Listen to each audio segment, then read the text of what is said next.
गहरे नीले पानी के एक शांत तालाब में रहती थी एक छोटी सी मछली। नाम था मिन्नी। मिन्नी बाकी मछलियों जैसी नहीं थी। जब सब मछलियां काई खाते हुए चुपचाप तैरती, मिन्नी अक्सर आसमान की ओर देखती, पानी की सतह के पार झांकने की कोशिश करती। कितना अजीब है ना, वो सोचती। हम हर दिन यही गोल गोल तैरते हैं, तालाब के किनारे पत्थर, वही पौधे। क्या इस तालाब के बाहर भी कोई दुनिया है? बुजुर्ग कछुए ने हंसकर कहा, मिन्नी तू छोटी है, ये तालाब ही तेरी दुनिया है। बाहर बहुत खतरे हैं, बड़ी मछलियां, तेज धारा, अनजान जगह। केकड़े ने कहा, हम सब यहाँ सुरक्षित हैं, तू क्यों और ज्यादा चाहती है? मिन्नी चुप रही, लेकिन उसके दिल में सवालों का समंदर था। अगर मैं कभी बाहर ही नहीं गई तो मैं कैसे जान पाऊंगी कि इस दुनिया की हद कहाँ तक है? और एक दिन सुबह का समय था, सूरज की किरणें पानी के ऊपर से झांक रही थी। मिन्नी धीरे धीरे सतह तक आई, दिल धड़क रहा था। और फिर छलांग, वो बहते पानी के छोटे से नाले में निकल गई। तालाब से बाहर पहली बार। पानी का स्वाद अलग था, धारा तेज थी। पहली बार उसे आजादी महसूस हुई, और डर भी। रास्ता लंबा था, कभी काई के बीच फंसती, कभी तेज धारा उसे बहा ले जाती। छोटी सी मिन्नी बहुत थक गई। आसपास कोई नहीं था। क्या मैंने गलती कर दी? उसने सोचा। मुझे वापस लौट जाना चाहिए था। लेकिन जैसे ही उसने हार मानने का सोचा, आगे से हल्की रोशनी आई। धारा चौड़ी होने लगी, पानी का रंग बदल गया, और अचानक उसके सामने असीमित समुद्र था। नीला आसमान, अनंत पानी, रंग बिरंगी मछलियां, जैसे एक नई दुनिया खुल गई हो। मिन्नी की आंखें चमक उठी। उसका दिल डर से नहीं, खुशी से धड़क रहा था। दिन बीते, मिन्नी ने समुद्र की नई नई जगह देखी। धीरे धीरे उसके पंखों में ताकत और आत्मविश्वास आ गया।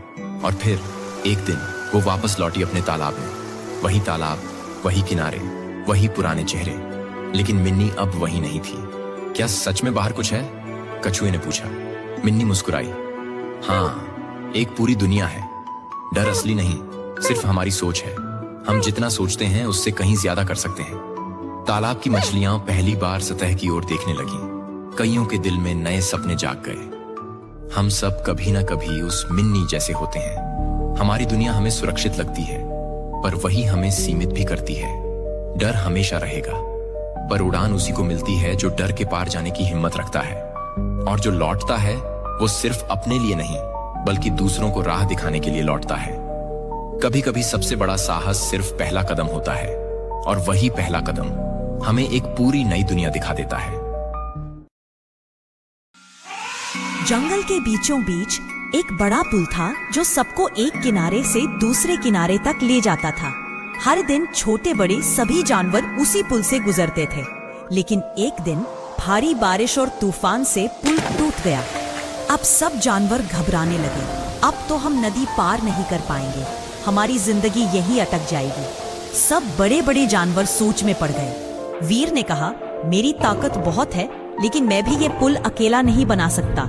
चंचल बोला, मैं ऊंचाई तक पहुंच सकता हूं, पर सबको साथ चढ़ा नहीं पाता। नन्हू बोला, मैं छोटा हूं पर कोशिश कर सकता हूं। तभी सबकी नजर गजेंद्र हाथी पर गई।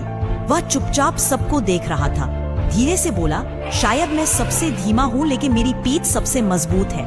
उसने अपने बड़े शरीर को पुल बना दिया। सब जानवर एक एक करके उसकी पीठ पर चढ़े, और वह धीरे धीरे सबको नदी पार करवाता गया। जब आखिर में सारे जानवर सुरक्षित पहुंच गए, तो सबके दिल में गजेंद्र के लिए सम्मान उमड़ पड़ा।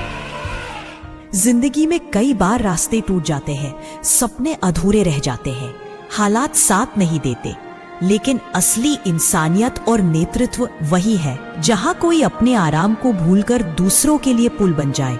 जिंदगी का असली मकसद सिर्फ खुद पार जाना नहीं है, बल्कि दूसरों को भी पार करवाना है।